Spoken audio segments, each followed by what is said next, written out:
from the heart of Dubai, where tomorrow is being built today, to the world. Welcome to the CTO Show with Mehmet. Here, we redefine technology and reimagine possibilities. With Mehmet, delve into the riveting realms of AI, cybersecurity, and digital technology. Experience the thrilling highs and lows of startups. Immerse yourself in the spirit of entrepreneurship and witness the future of business innovation being written in real time. Now, without further ado, let's tune in and explore the future.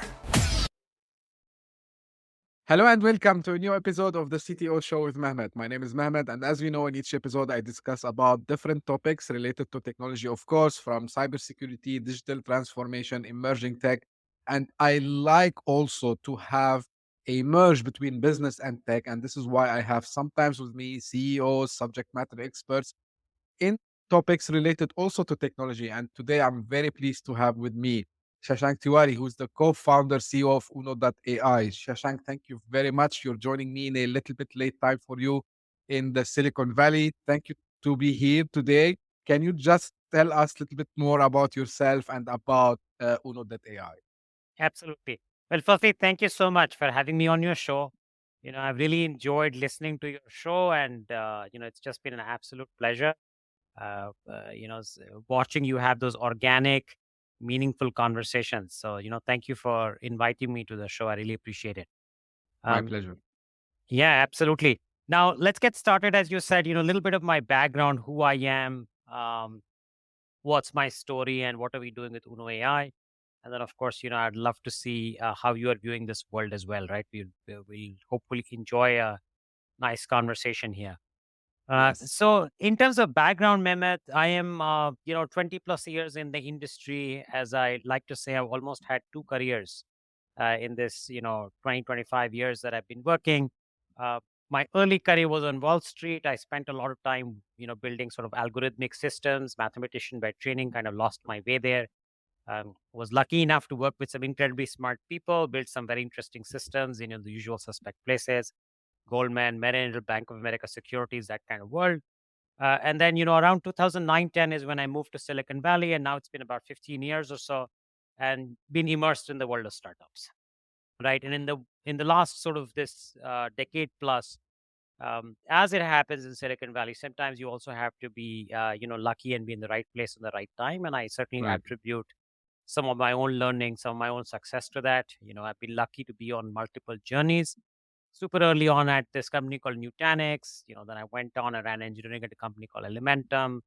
Was in Medallia when they were really growing at a very rapid pace and transitioning from a small company to a large company getting ready for IPO. Moved on, ran Eng at StackRox, and then now I am with my own interesting startup called Uno.ai. Now, as it happens in startup land, of course, when you're part of the startup world, you also end up advising and investing and, kind of being part of the ecosystem. And I've kind of played my part there as well, right? And of course, learned in the process and contributed back, hopefully. Now, in many of these startups, as I said, there's luck, which plays an important aspect, and I've seen that play out for me at least, which, I'm very thankful and grateful for. One, in terms of course, very smart people that you get to work with, that you learn from. But also that some of them actually became very rewarding and, saw the light of the day, right? Like there were companies like Nutanix that went public, Medallia went public, StackRox was acquired by Red Hat. So, those are, again, in the life of a startup, interesting and important milestones. Not an end in itself, but, interesting milestones when it is time, a good time to kind of celebrate, to reflect, enjoy the kind of fruits of your labor, if you may. In other cases, sometimes the learning itself is a huge reward, right? And I've had those also as a part of my fair share, right? Where you don't necessarily have a monetary outcome or, the outcome that you Right. set out for in the beginning, but, there's immense amounts of learning, immense amounts of growth, right? So I'll certainly, if we get a chance, I'll touch upon that. That's certainly been my story as well. Uno.ai started late 2021, fall of 2021. We are about 18 months old as a company. We've grown very rapidly. I was very lucky to be joined in this particular startup with some very smart people. My, co-founder, as an example, is also a man who's highly respected, with great credentials. He's someone who was part of the early Silicon Valley's the whole sort of event-driven real-time system story. He was a core engineer at this company called TIPCO.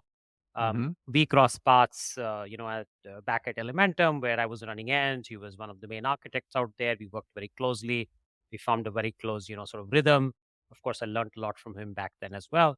Then he moved on and he built a lot of the core systems at this company called Plume, which Hmm. is another very interesting play because they have taken a completely radically different approach towards bandwidth and Wi-Fi optimization using ML and fine tuning using algorithms rather than necessarily networks. And Muru, that's his name. He was a key part of the story there. And then we got together fall of 2021 and got started with Uno.ai. Our thesis at Uno.ai, and of course, hopefully we'll dig in a little deeper there and we'll tell you Sure. more about the product, the thesis, the problem. But in a nutshell, we are essentially at this leading edge of applying AI, if you may, to cyber. We are not trying to do any more of that detection and sort of pattern matching or trend extraction, which has been the last generation of ML usage. But we're really getting deeper into this area of root cause analysis, right? We are getting deeper into decision making. With the quest that if we are able to reach our North Star, our milestone, we would have built an analyst, a security analyst itself, not a tool for one, right? Like a thinking machine, something that can actually do the heavy lifting that humans have to do today in the world of cyber, right? So that's the aspiration, that's the goal. Today we manifest more like a co-pilot. I think that's the jargon that has caught some momentum and increasingly being used in the world of AI. And our ambition is to go towards a complete autopilot future, right? The co-pilot kind of paving way towards that, the smart machine that would actually do most of the work that humans do, not just be an assist, right? So that's the ambition at Uno.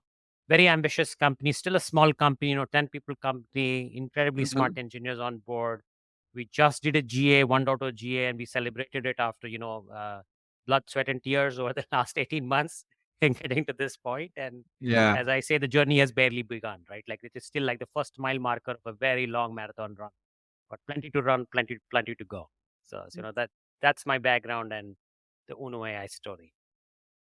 That's great, and congratulations on the launch. I know, like, how it feels being myself. I didn't, unfortunately, I was not able to be part of a founding team, but I know I spoke to a lot of CEOs, and like that first moment when you have your product in front of people.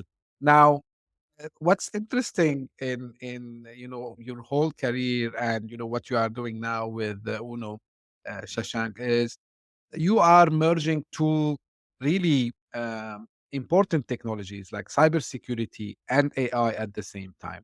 Now, the first thing I want to ask you, and this question, by the way, like I'm repeating it maybe, but I like to have different, I would say, opinions first. And second, the more you ask the people, the more you get some insight. So some people says that cybersecurity, and our common friend Tom, he mentioned that on the episode, it's kind of a crowded market and saturated market.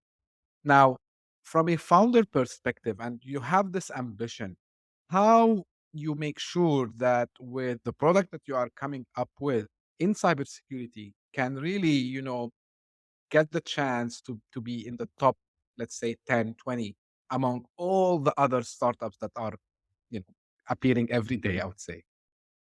Absolutely. Fantastic question. Fantastic question. Very relevant question. And, something I'm sure every cybersecurity founder, buyer, community member thinks about all day long. Um, the reality is, as you rightly mentioned, the space of cybersecurity is kind of in a state of dichotomy, right? On one side, you have the segment which is rapidly evolving. There is very large demand for it, and the demand keeps growing. So certainly, there is one aspect of that, on one side of the puzzle.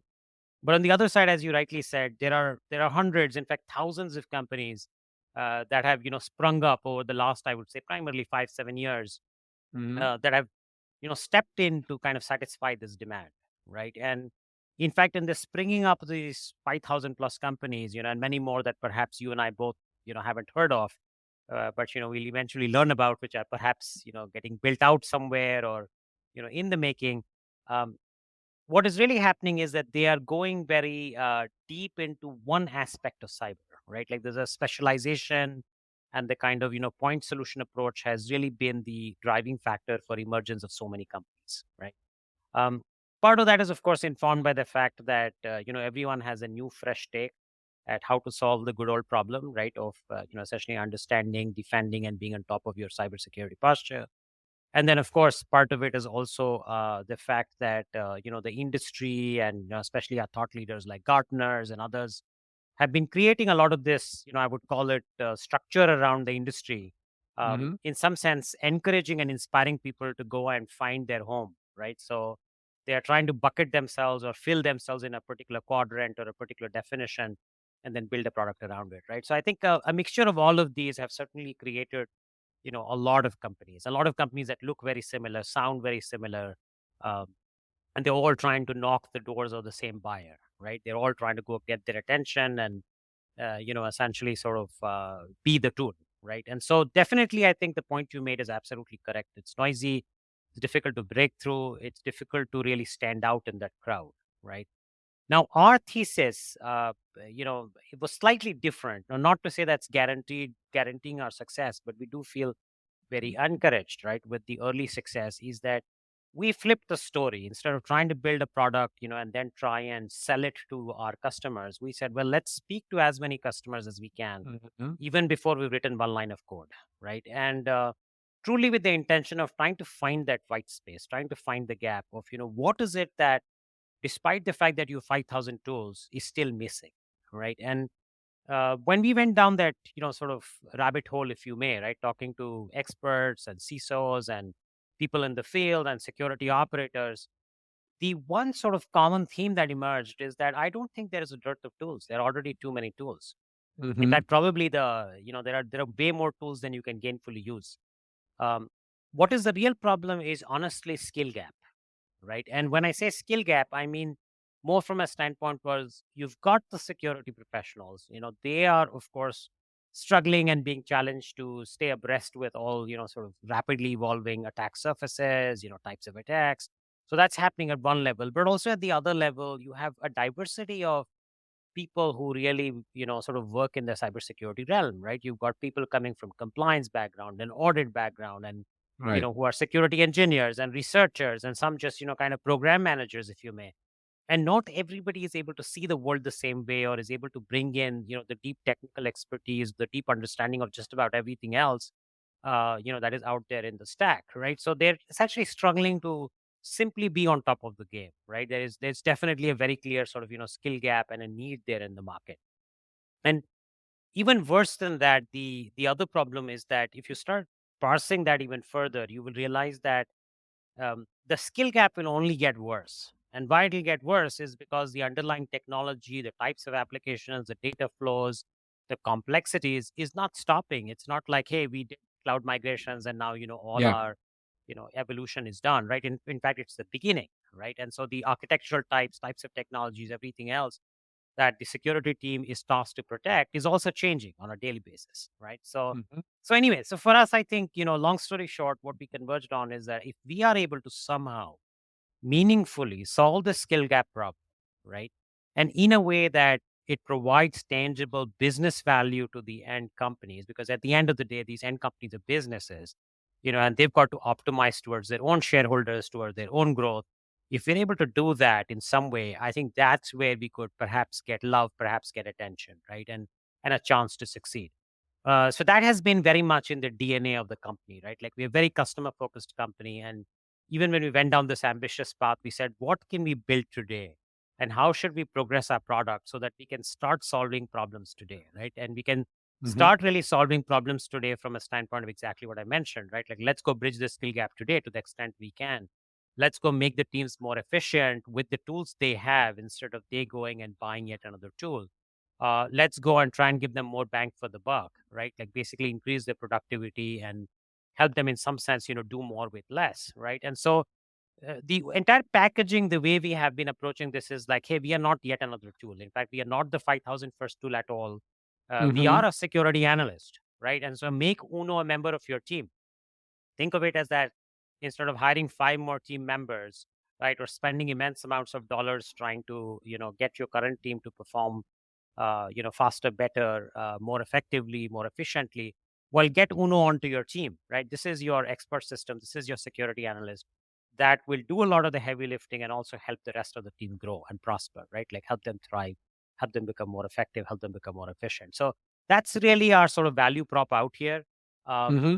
Again, like I mentioned, it's still early, right? So we'll see how that pans out, but it's been very encouraging because this really falls into the ears that is very receptive to this type of sort of understanding of the problem and bringing something that really solves the problem as opposed to yet another cool shiny tool that is sold using a mechanism which says, hey, you need this and this is why you need this, right? Like we don't need too much of convincing of why you need Uno, but we need to focus more on, does Uno really solve the promise that we are saying it does, right? So the storyline kind of flips a little bit there.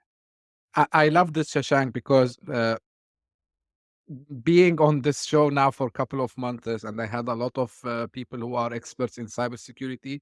Every single time I ask, okay, what are the biggest challenges other than the attacks and phishing? So the answer that was always coming is uh, skill shortage, right? So, and this is where I think you are adding the value.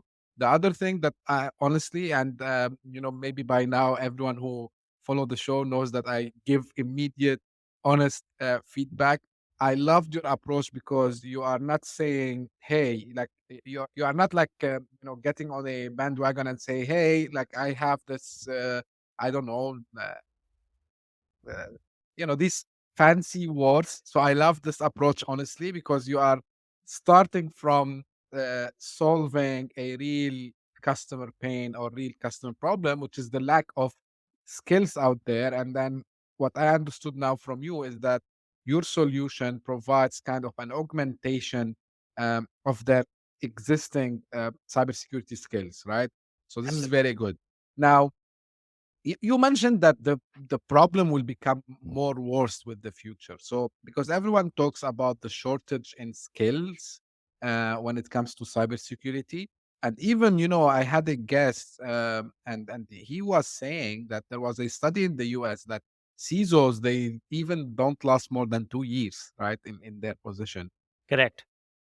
Now, with the rise of AI, do you think that AI can slowly, and by adopting solutions like what you are doing now with Uno, can slowly try to fill these gaps within the cybersecurity department of the enterprises, and to how far we can really rely on AI to take care of our security posture? Yeah, so fantastic question again out there, Mehmet. I think I would break this into two parts, right? And Sure. the reason I break this is one is a very cybersecurity specific way of thinking, right? Because we suffer with some problems which is unique to our industry in a way, right? And we can delve a little bit deeper into it, and I'll give my 2 cents into the mix. And then the second part, which I think is equally important, is what kind of roles or what kind of jobs can we expect AI to really do in the times to come, right? Which will also, of course, apply back into the realm of cyber, right? As much as it might apply to other kinds of jobs as well, right? Like accounting or business analysis or, whatever else, software development or sales or, what have you, right?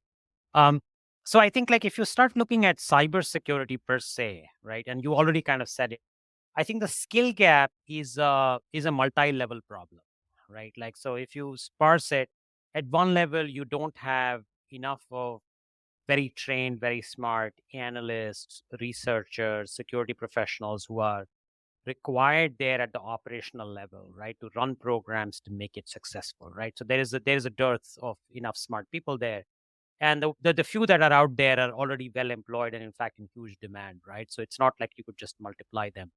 Um, that gap, I think the method that we are looking at right now, and the rest of industry is also kind of beginning to think in that direction in terms of some form of value added augmentation, right? Like a co-pilot certainly starts easing that pain out, right?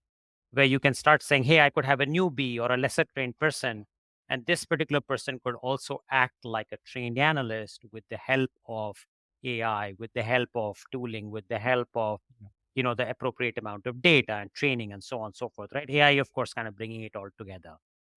So that's one way of thinking about it. And there I certainly feel that the value creation and the value realization will keep going up the stack, in the sense that it'll start with it being a small assist, right? Or a co-pilot. Like what we have done, for example, today is, hey, you take 5-7 days to do your searches and stitch everything together. Well, that's a small query, 5 minutes, and you can do it in Uno, right? So that's already a substantial quantum jump.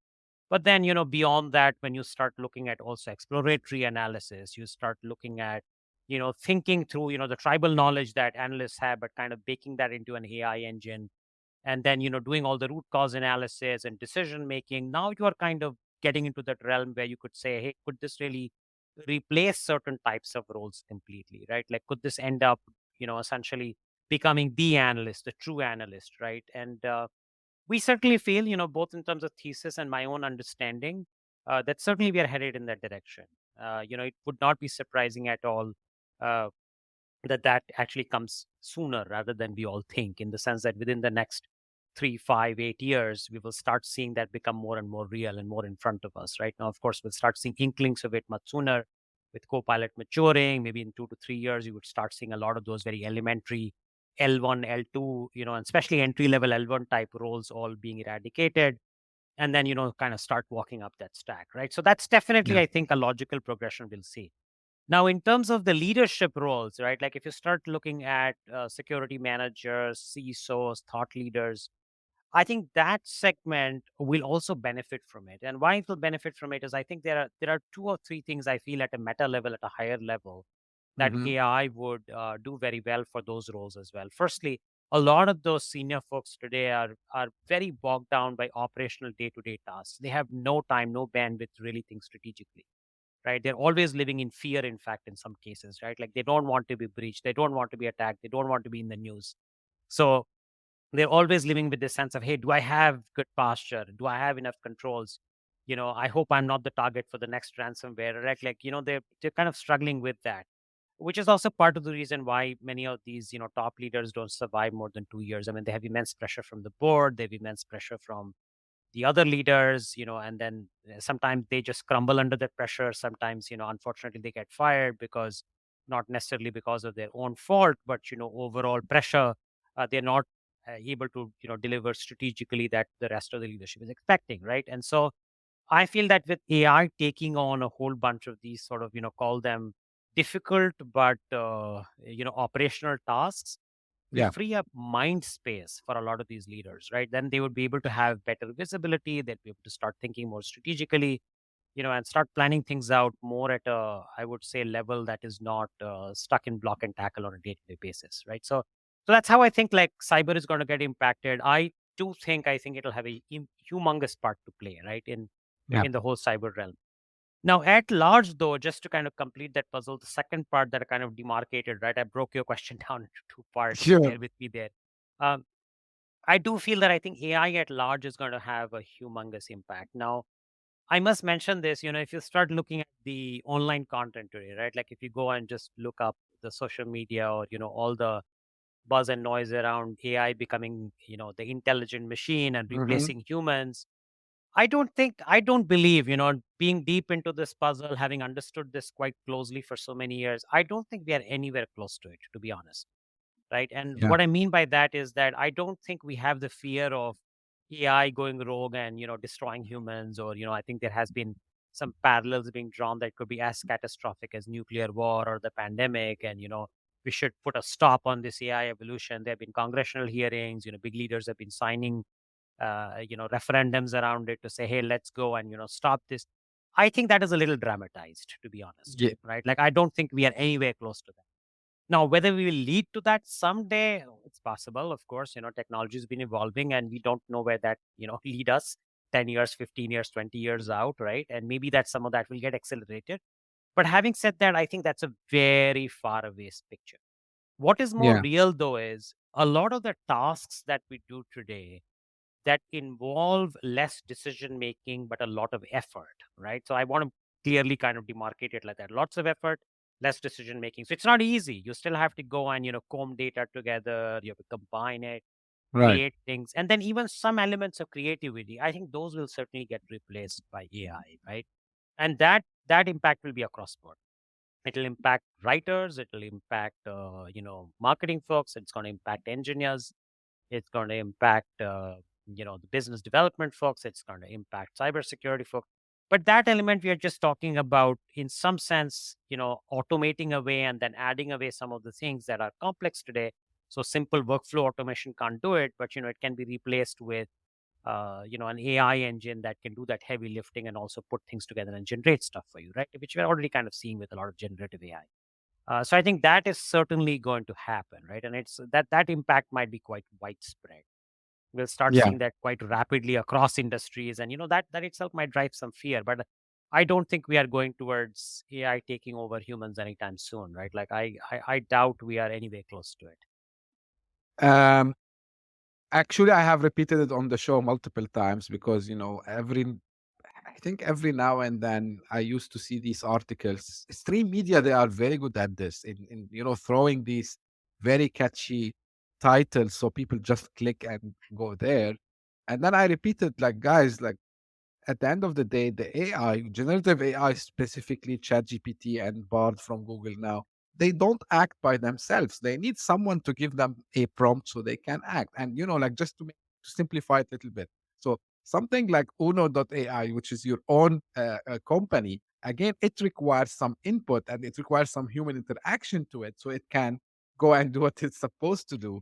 So this is why, on the long run, as you said, until we have a um, a machine that can think, you know, reasoning, we will not have this. And honestly speaking, someone who started his career in a data center and behind the keyboard and the screen, I wish I had ChatGPT at that time because it would save me a lot of times. I could focus on, for example, thinking, okay, as a system admin or a security analyst, how I can contribute to my, the current place I work in increasing number of I don't know, maybe customers, or I can increase their revenue, even if they are non-profit. How I can, make these guys have more visibility in the market from IT perspective.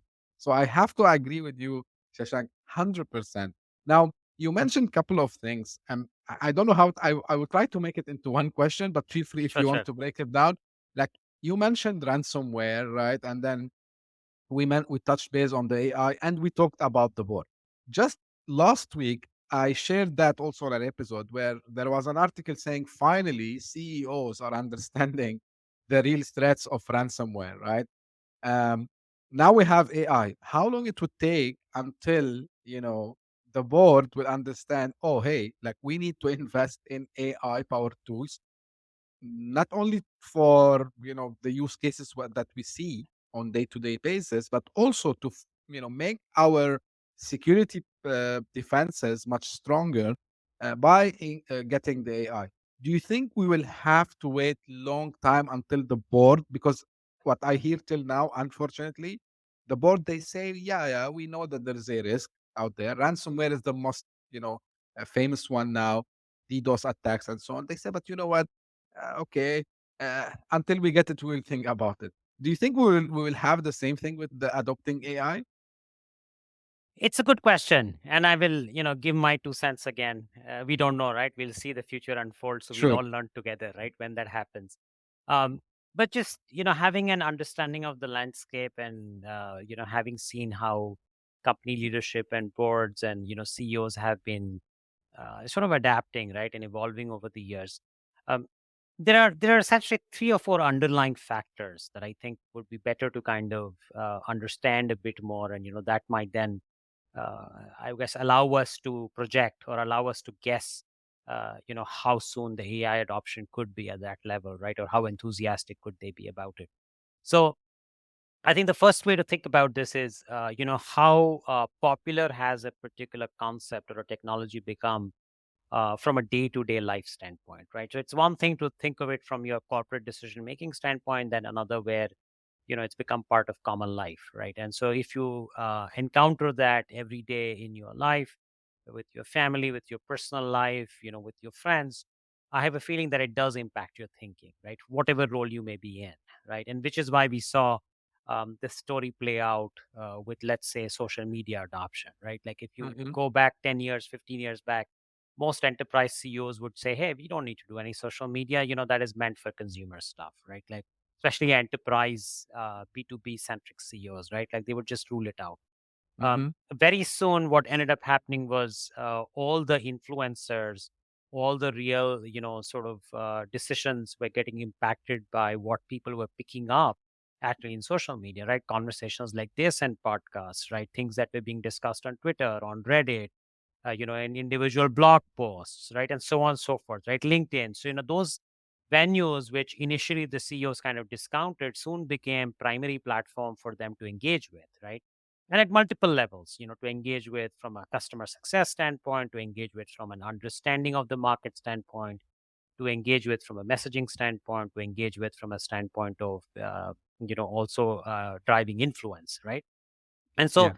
similarly, I feel like what has happened with AI is it's got some, interesting tailwinds out here and, some help from all the buzz that has been created because of ChatGPT. So, to be just again upfront and honest, I don't believe ChatGPT is as awesome or as cool as it's projected to be. It is fantastic. I don't mean to discount all the Mhm. great work that has been done. The new language models, LLM, is outstanding for sure. It's bringing together years of research with transformers and attention and other kinds of work that has happened in the world of AI, and kind of packaged it beautifully so even a layman, a common person could get their hands on it and enjoy the power of AI, right? Unlike a lot of the previous ones which were just restricted to researchers, within company limits. And so I think that has made it common jargon. Now, today, everybody from a student to a common person, no, even a non-tech person, has started talking about AI and Chat GPT and language models and what have you, right? Like these words are becoming commonly used. So that Right. I feel will definitely influence the CEOs, right? When their friends talk about it, when their families talk about it, when they see it in the newspapers, when they hear about it on TV, they feel like, well, what am I doing as a leader in my company, right? Like, what am I doing in terms of AI? Um, Right. so I think definitely that will help, just broadly in terms of AI adoption. So that's one thing. Now, of course, when we get more specific in terms of cyber, will that translate to AI and cyber investment? I think that's the second part of the puzzle, right? Like the second part of the puzzle really is that so far, right, even till very recently, and even today for many companies, cyber is kind of looked at in the same light that you would look at insurance, right, or some kind of control, Exactly. right? Where the idea is I'm going to buy that because, well, I don't want to be, left out in the cold in case disaster strikes me. But the funny part is that most people assume that even if disaster strikes me, it's not going to be me, it's going to be someone else, right? So if you ask any CEO, um, even if they're unaware of how good their security posture is, but if you say, hey, what do you think is your chances of being attacked by ransomware, or, you kind of having a substantial loss because of a cyber attack, I'm fairly confident from all my conversations over the years that they will probably discount it down. Most CEOs will say, well, I don't think the risk is that much, right? I think Mhm. we've got a good team and we're on top of it and we have most things covered, right? And if you need to do more, we will look at it in the future, right? So as you rightly said, they will kind of punt it out, right? Like, yeah, we'll see when it happens. Um, Now that, of course, is changing with every news that becomes more visible and very much on the face of these leaders, right? Like when the next competitor or the neighboring large enterprise that you look up to, right? Like when they start getting attacked, when they start getting hacked, I think that's when the kind of the awareness about this suddenly becomes a lot more, right? Because then you start worrying, you start feeling that it has hit close home. You know what I mean? Like now it starts Yeah. getting a little personal. And like, yeah, I know that company, and I know those people, and they were smart people, and they were hit. Well, maybe I could be hit as well, right? So now you start sort of empathizing a bit more with that problem space. And that has happened because we've been seeing that month on month, right? Like every month, every day, we start seeing more and more stories of different types of attacks, different types of losses. And then last but not the least, consequences have also increased, right? So, if you start thinking about it, a few years back, there would be hacks, attacks. You would put a little press release out, you would put a little apology out, and, job done, move on, right? You do the next thing. Unfortunately, right? But what has translated now is the monetary loss, reputation loss, brand loss has really amplified. It has just gone from it being a minor headache to a major problem, right? Like, leaders have Yeah. lost their jobs, companies have lost their statuses, their customers. And some have lost substantial amounts of money, millions of dollars of fine and stuff like that. So I think that is going to really play a part as well in becoming more conscious, becoming more proactive about cyber. And some are already looking at it as almost a competitive advantage, where they're saying like, hey, if I have a good cyber posture, right, overall good cyber control, it gives me the same advantage that I have if I have a fantastic, resilient, scalable infrastructure, right? Because why else do we put money, let's say, in a resilient, scalable infrastructure? Because, at the underlying motivation is that I'd be able to service more customers, I'd be able to keep them happy, grow at my Mm-hmm. pace, and, outsmart all the other competition, right? I'll be ahead of the game. And I think that some digital transformation leaders and some, sort of forward-looking CEOs are beginning to think in that light, right? Where they are saying, hey, if I also have a very strong cyber posture, right? I have a very strong central nervous system, resilient infrastructure. I think I would be able to do a lot more digital business, which is really where most of the business is going, as opposed to my competition, as opposed to my industry. And therefore I'll be the leader of the pack, right? So I think once these three different sentiments come through, one is AI becoming more sort of a common word, it's already kind of happening. Cyber becoming less of an insurance and more of a important choice, moving from a I just need to have because I checked the box, as opposed to consciously making that decision to have it. And then third, of course, leaders making it as a part of investment, just like you do with other kinds of resilient infrastructure, and seeing the benefits of it, right? And then others kind of following. So once these three things kind of come together, I think yes, the cyber and AI emergence is definitely on the cards, and I do think that it's sooner than we think. I agree with you, Shashank, because it's something that they cannot ignore anymore. Because as you said, when they will start to see it going around them, of course they will have to, uh, say, okay, we need to adopt this. So, advice I would say, if you are an executive listening to this, take action, or at least start to talk to your team as soon as possible before it's too late. Because what's happening in this space, both in the cyber and in the AI and tech in general, maybe before, if you miss 2 3 years, that's fine, and then you can catch up. But now if you miss a couple of weeks, you might be missing a huge opportunity. Now I want to shift gears a little bit, if you don't mind. And Shashank, like Absolutely. you've been part of several high growth companies, right? And some of them, they were like very big established companies, and at the same time you work, now you have your own startup, and you were part of other startups like Nutanix and others. How do you compare, the way you as a leader, you lead teams in startups versus leading teams in a established company? Oh, this fantastic question again. I think they're two different worlds, right? So the way I like to think about it is that, and again, startup I think is a broadly used word, so I'm going to break it down even further, right? So there is Sure. startups which are like barely getting started, which I think in Silicon Valley jargon we love to call it the 0 to 1 journey, right? Thanks to Peter Yes. Thiel's book, 0 to 1, that has kind of even popularized it. So there's the beginning, at the very beginning, right? Like when you go from a concept to a company, the 0 to 1 stage, right? And then there are startups that are at that one phase, so to speak, but then they're scaling, they become a proper enterprise, right? Their journey for growth, their journey towards becoming maybe a public company, and becoming further and farther there, right? And then of course the third part is, well, you're part of a larger company. um, I think that all these three, if you may, the 0 to 1, the growing company, and the larger company, as a leader and also as a member, I think your roles and your expectations are very different, right? Hmm. Um, so what happens is that when you are in a 0 to 1 phase, you really almost run like a sports team to some level. I feel like that's the best analogy I can think of, right? Like you need high performers, you need a bunch of high performers, a small team to kind of gel well.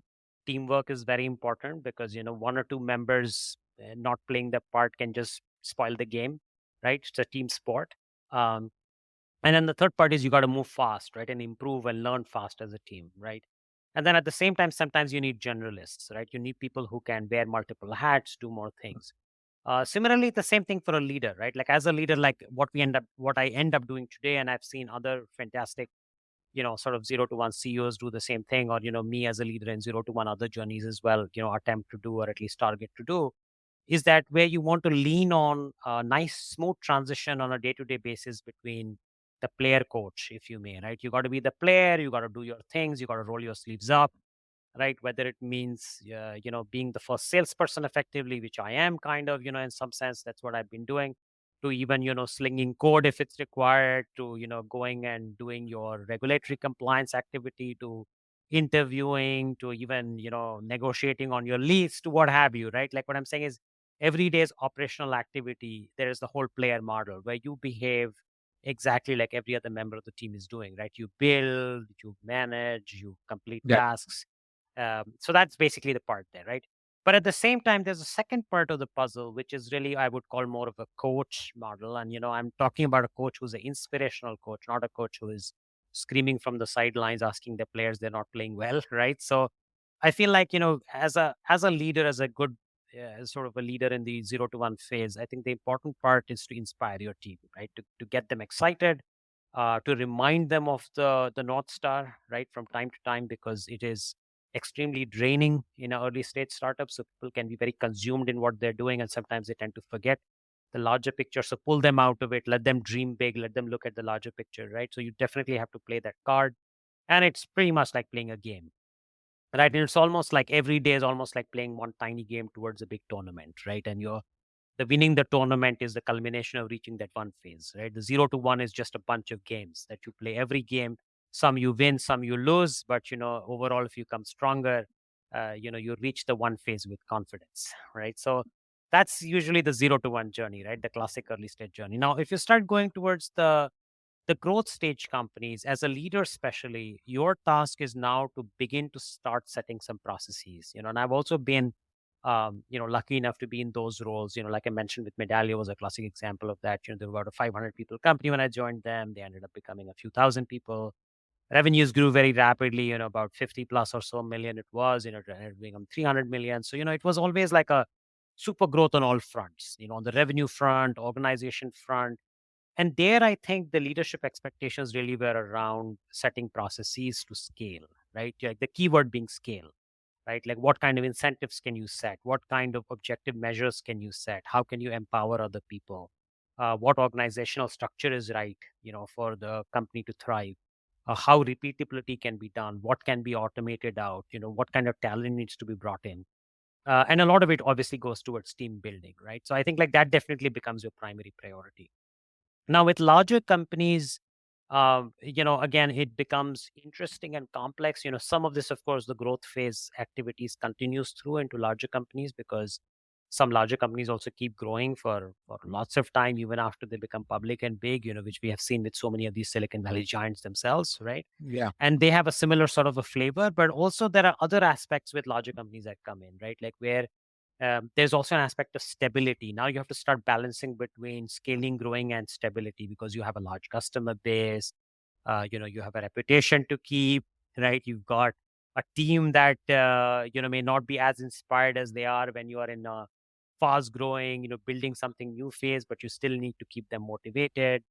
You sometimes, obviously most of the times, in fact, you're now looking at international offices and cross-border geographies, and making sure that rhythm is managed, there's fairness in the company, that you are able to scale beyond one location, if you may, or one product. And then I think a lot of it also ends up becoming, in a way, I would say, is managing the aspirations and the politics that does creep up in those large organizations, right? Like you have to figure that out, right? And I'm not even saying that in a negative way, don't get me wrong here. I Hmm. mean, there are some places which become very toxic and difficult to manage, but even in the best run places, which are very fair and which are very upfront, I think like just the fact that there are so many people and complexity, I think there is definitely an aspect of managing expectations, managing politics, managing messaging, um, managing the overall sort of scope of expectations, if you may, right? And so those become much larger pieces of the puzzle. And as a leader, as a manager, if you're able to do that effectively, right, and keep multiple sets of people happy, and keep the rhythm and grow, then I think, yeah, that's success in the larger enterprise. Yeah. And I think also maybe we could add transparency as well, right? Like Indeed. and the culture, because we discussed this also and in one episode. And I think this is one of the most have I would say, especially when you go from what you mentioned, the 0 to 1 to the growing phase later on. Now, uh, you mentioned a lot of the startups, right? That you were part in, like Nutanix, Elementum, Medallia, StackRox. Which one you can say it really reshaped the way you used to look at, and you felt like it was really a life changing moment for you? I think each one of them did in a way. So they all had different impacts. I mean, just to go back and just highlight a bit, I think when I became part of Nutanix, I mean, I was an individual contributor really. When I started out, they were a small team. They were quite literally three people in a room type of a company. They were a very small company. It was still a concept just emerging with the initial product, and the founders were extremely smart. They're some of the smartest people here in Silicon Valley, and I think I definitely learned a lot in terms of grit and in terms of focus and in terms of how to build a company, right? So that was definitely learnings that I took away from the experience. I really loved it. I think like even today, some of the stuff that I try to apply in my day to day is certainly things that I learned, over 10 years back now, in that journey at Nutanix, right? Which certainly started laying the foundations for who I ended up becoming, right? And then Hmm. when I went to Elementum, I think Elementum was a very different story. I was responsible to drive all of engineering. Um, Elementum, I honestly learned a lot about hiring. I think it was about org building, hiring the best talent. That was my primary focus. I mean, I did a bunch of other things, obviously architecture, product strategy, company strategy, and the ups and downs that happen with a startup on a day-to-day basis. But I think one of my biggest learning experiences there was, just attracting uh, especially like sort of, tier one talent, right, in Silicon Valley, Hmm. which is always very difficult to attract because those are the ones that are not looking. Those are the ones that have most amount of choices, and those are the ones that you want to hire, right? And those are the ones everybody else also wants to hire. So it's a very Right. tricky one, right? You're almost like doing storytelling and concept selling morning to evening to convince them to join your journey, right? So I think I certainly learned a lot of that uh, from there, and it was very rewarding. I also loved it. Again, the leadership there, the other people there. It was an incredibly talented team, and again, I think there was a lot of learning all around, right? Now, from Medallia's standpoint, I think there were multiple things in Medallia that definitely shaped me. I love that company. I think I made also a ton of great friends there, just like I had did in other places as well prior to that, and even before all the startup journeys. But Medallia really, in some sense, to me was an eye opener, right? And what I mean by eye opener was most companies that I had been in till then, or my understanding of startup was always about, yeah, you build some cool, awesome tech, then you find your early customers, then you build a formidable company, and then you become big and large, and then you go public, right? Like that was my sort of mental model for a startup. When I came to Medallia, I was very impressed by the fact that the founders had really bootstrapped the company for the first many years, and they were in fact profitable, right? And they were very close to the customers. They understood the problem really well. They had very close relationship with their customers, and the Hmm. customers really loved them. They were in love with the team, the product. They really doted on them, right? And the task when I had entered in their journey, it was all about scaling them to the enterprise level and beyond, right? And I think what I really saw was the story was in some sense flipped.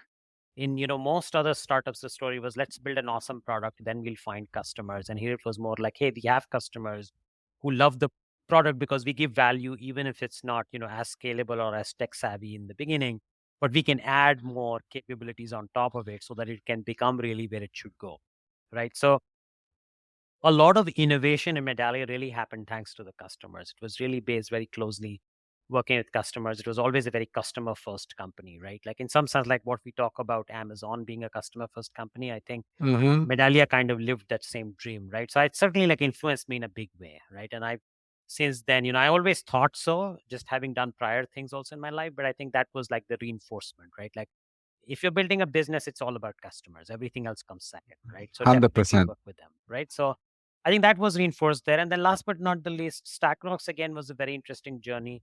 With StackRox, my biggest learning was StackRox was in some sense, again, in a space. It was a security company, and I think we were again among the first few companies in that space, container security, or what we have today of CWPP, CNAP, and all these good acronyms didn't exist back in the day, right? And so I think at that point in time, we were investing a lot of energy educating our customers as much as providing a solution to them, right? And that wasn't easy, but I think we had the grit and we had the tenacity and we had the confidence in us, right? And I think that dream and tenacity and confidence again of the founders, of the leaders out there, of the engineers out there, I think certainly was something that, again, reinforced my belief in the fact that if you're really after solving a certain problem, if you really believe in a certain kind of a company, nothing should stop you, right? Like there's no reason for you to at least doubt yourself. And if you're doubting yourself, well, then, that's fine, but then you should step back and figure out what is it that you want to double down on, right? Like what is it that you want to rally behind? So I think that way I kind of learned and picked up everything all along the way. And, beyond that, also, even the companies that I've advised or invested in or played some part in, and there've been quite a few of those also in Silicon Valley. I think like every interaction, every day, in fact, even today's every conversation teaches me something. Like I almost feel like every conversation I walk into, including today's, I walk in with the expectation that, hey, I'm going to pick up something, some new nuggets that hopefully I can experiment, try, and learn from. Nice. I know, Shashank, you are also an advisor, right? And for many other startups. And if I am, someone who just came out of college, or I decided to drop out, I don't know, because this is what happened usually in the valley. Um, and I want, to take the path. Should I start, as an engineer, go all up the rank, then become maybe a CTO one day, and then find an idea, try to build it? Or should I go with the shortcut, trying to find an idea and build it today? Like which one is more suitable for someone who might be now listening or watching this? Yeah, it's again, boils down to individual choice, right? There's no right or wrong answer there. Right. The way I think about this is, and again, I'll give you my perspective, right? It's not a right or wrong perspective, but my perspective. I feel like, we as a society tend to get over biased and attach more weights to the winners, right? Like that's how we as a society are, right? Right. Um, and as a society, we are also, and it's a good thing that we are optimistic, but we also tend to lean on the fact that, hey, if there's going to be 1 out of 10 winners, that one is me, right? And so therefore I should just go with exactly what the winners do, right? Um, on the other hand, the reality, which I think really plays out much better, in my opinion, is a place where you allow yourselves the right kind of preparation, if you may, or the right kind of preparedness for you to go play the game, right? Like going back to my analogy of sort of team sport, I do feel that I think getting into a startup mode is very similar to getting into starting a career in music or trying to go become a professional athlete or or trying to go get into a creative skill. And why I say that is because it has an element of risk, it has an element of freedom, it has an element of innovation and idea that is going to drive that, right? And you have to uniquely stand out on your own. So there I feel like I think what really helps, at least in the world of entrepreneurship, is it's better to try by, right? So if you can, and if you end up becoming an early engineer in a startup, right? Like for example, if startup is your calling and you've just graduated from college today, well, the best choice could be go join a startup, right? And Mhm. what would that do for you is it would do two or three things. One, you would get a first-hand flavor. You're not reading in a TechCrunch article or reading in the books what a startup is like, but now you're part of a journey, right? You're experiencing it every day, right? And you can decide for yourself, is that what you want to sign up for, right? So the territory, the game becomes a little more familiar, right? So that's one thing. Secondly, as I, always kind of very firmly believe that, especially those employees who join in the 0 to 1 journeys, right? Like the early employees who are the young early employees, um, they basically end up becoming future leaders, future founders, right? And many of these guys have found those that the first startup really to be the training ground. Like it's a very fertile training ground for future founders, future CEOs, right? Now, I've had some of that experience myself, and there are many stories like that in Silicon Valley. the first engineer or the 10th employee, or something like that, going and Yeah. then starting the next company, and in fact becoming bigger than the startup that they were part of, right? And so I think, like, there's certainly an element of kind of learning and growing with it, right? So I certainly encourage that. um the other part that I do want to mention is that I understand that folklore and just overall romanticism has projected this whole idea of dropping out of college and doing a startup and becoming Mark Zuckerberg, or one of those, has become the legend of the story, right? Bill Gates and Mark Zuckerbergs of the world, or Steve Jobs, right? Like, these guys have become, kind of, god level figures, right, in Silicon Valley. But I think for every of those massive, humongous, big figures, there are equal number of people who have actually spent a lot of time getting trained, finding their rhythm, finding their place, right? And there are enough people who have gone to college or worked for the companies, and then learned the things that they wanted to be prepared for before they jumped in, right? And so I would lean on that. Find your calling. Don't just follow it for the sake of, because it's fashionable to do. It's better to spend time learning. It's better to spend time building your confidence. It's better to spend time, being ready for the game. Go play the Yeah. game. Go to play the game with confidence. But go play the game with confidence once you practiced hard enough, right? Like, feel confident you're going to go win the game. Yeah. And I think they would understand more how to find or spot problems and how to go speak to customers later on, right? Absolutely. I think, like, those are in fact, three things I would say very quickly on that. Customers, like, most first time people don't have a sense of customers. Once you work somewhere, you understand multiple things about customers, including customer success, keeping them happy, trying to attract them, all that good stuff, right? And you also said, all the problems, right? All the problems become familiar. You almost have a sense for it now. You understand. You may not be able to solve it necessarily, but at least you have a sense of how bad can the problem get. And in a funny way, I think the roller coaster of an early stage startup kind of makes you more even keel. And that Mm-hmm. has definitely happened for me also. Even as an experienced person over the years, I think the more startups you go through, the more you kind of take it in the stride. You realize that, hey, I'm going to start my morning feeling all jubilant and top of the world, and by lunch I might feel like the world is coming to an end, and I might close my day feeling, yeah, everything is all good, right? And that roller coaster of emotional ride essentially is something that you need to get comfortable. Yeah, it's great insight, I would say. Shashank, as we are coming to the end, I have a very famous question. Um, what is the question you wish that I ask you? Well, that's an interesting one. I haven't had this before. There have been a few podcasts. It's really a fun one. I love that. Uh, well, I would say, I think, one thing I like to share. So I'll ask, maybe you can Sure. ask me that question, is like, how what what does success look like for me? Success is something that as society we celebrate a lot. What does it really mean, right? And what does it look like for you? So I think, that's something I would love to ask you also. In fact, Counter, if you're willing to share, and I'd love to share my Sure. 2 cents on it. Yeah, share yours first and then I will tell you. Okay, perfect. Yeah, absolutely. So I feel like, over the years, as I've been also, growing older and gathering more experience, I have mulled over a lot about this whole concept of success. What exactly is success, right? And what is it that we are targeting? And success, of course, at every level, right? Success, especially at the corporate level that we're talking about, success at an individual level, success at a family level, success at a society level. Um, I do think, and something I mulled over quite a bit, that I think we over attach importance to the reward. I think, success for the most part has become synonymous with reward, right? Mhm. Um, but I feel the success really is about great journeys, right? And this is something that I have learned with my own experience. Now, of course, if you get the reward at the end of the journey, it's of course exciting, and, it's kind of, in some sense, checks the final box.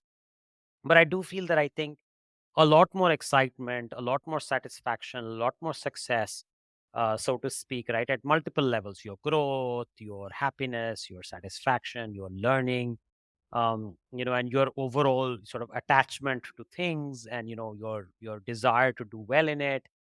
All of that is really more a function of journey, right? And so if you're having an enjoyable, good journey, I think that's success, right? Like, you want to do more of it, you kind of get intoxicated by it in some sense, in a positive way, right? And if the journey is painful, right? And if the journey is not, and when I say painful, not in the sense of challenging and helping you grow, but painful in terms of pulling you back, painful in terms of, being very conflicting with your ideas or your ethics or your moral compass or any of the other things, right? That could be confusing.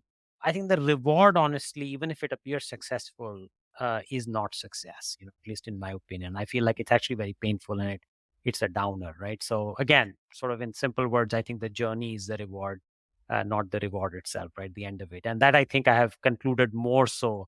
Of course, I want to succeed in terms of the reward as well, even today in my journey. But I think the journey is Right. what I'm enjoying every day, right? So 100%. So my answer would not be very different than yours, Shashank, and maybe I'm sharing this the first time, but which is fine. But I repeat something, and maybe the audience would know by now. For me, actually, it's always success. I always maybe like a little bit too much optimism, but this is the way I think.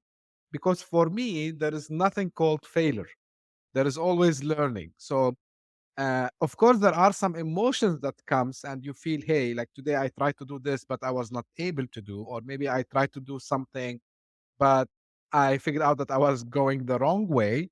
Okay, fine. So I say I didn't actually, I succeeded to know that this way doesn't work, right? So this is the way I look at it. Of course, but success can be measured also. Some people, as you said, they measure by how much money you make. Some people they measure like how many friends you have, how much activities you are enrolled into.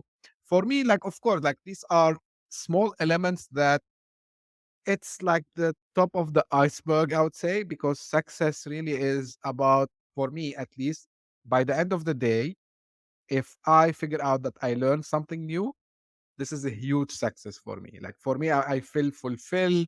I learned something new, or I helped someone. This is for me the success. Of course, like I'm not too much. I would say going into the Zen philosophy or something. No, of course we are living in reality. We need all to make money, and of course, if I make money, I will also be successful. But yeah, like I like to see the things into a positive way. I like always to I tell everyone I don't have the word failure in my dictionary. I removed it years back. I say I did mistake. Tomorrow I will not do it again. I succeeded to avoid this mistake from now on. So this is how I do it. how Um, inspiring. Yeah, yeah. Very yeah, good. Excellent. Yeah. thank you, Shashank. Well, really, I enjoyed the discussion. I really enjoyed your deep, detailed answers, and I believe, a lot of the folks, whether when we covered a little bit about the tech part or when we covered the startup part. And by the way, the book that Shashank mentioned, whether you agree with the author or not, read the book Zero to One. It's a must read book for anyone, not only if you are planning to have a startup, but I read it myself. I didn't agree with every single thing that Peter says there. Um, he goes a little bit like people would say he's how you say this word. Yeah, like he said, you should go and do a monopoly for whatever you are trying Right, to do. right. So, The big so believer of monopoly. Yeah. I, yeah, I don't so agree with all these ideas either, but it's an interesting book. I would agree. yeah, but his point actually, and this is why I'm saying, because I'm focusing now on startups and all these things nowadays. Because if you need to start a company that can last long, go somewhere where really you can be the 0 to 1, like where there's no much people around you. If you go now and you tell me, hey Mehmet, like I'm gonna start a storage company, we're gonna have disks and this and fast, I'll tell you, you're playing in a red ocean. You should go play in a blue ocean. So anyway, this is one of the books. Maybe I'll do one episode just about books one day. Shashank, thank you very much. You stayed like a little bit late for you at this time. I really appreciate the time. And for the audience, as usual, if you are watching this, please let us know what you think. Subscribe to the channel. We are having a lineup of more guests also as well. Summertime, I think I will not be stopping. So keep watching this space. If you are listening using your favorite podcasting platform, also, if it's your first time, just subscribe to the podcast and stay tuned. Don't forget, tell your friends, colleagues, and family. We are trying to get the best of the best here in educational and fun manner, as you have seen today. So keep tuned for more episodes. And until we meet in the next episode, thank you very much. Thank you so much for having me, Mehmet. Well. My pleasure. Hit that subscribe button, share the show with your tech-savvy friends and fellow entrepreneurs, and leave us a review on your favorite podcast app. Your support means the world to us.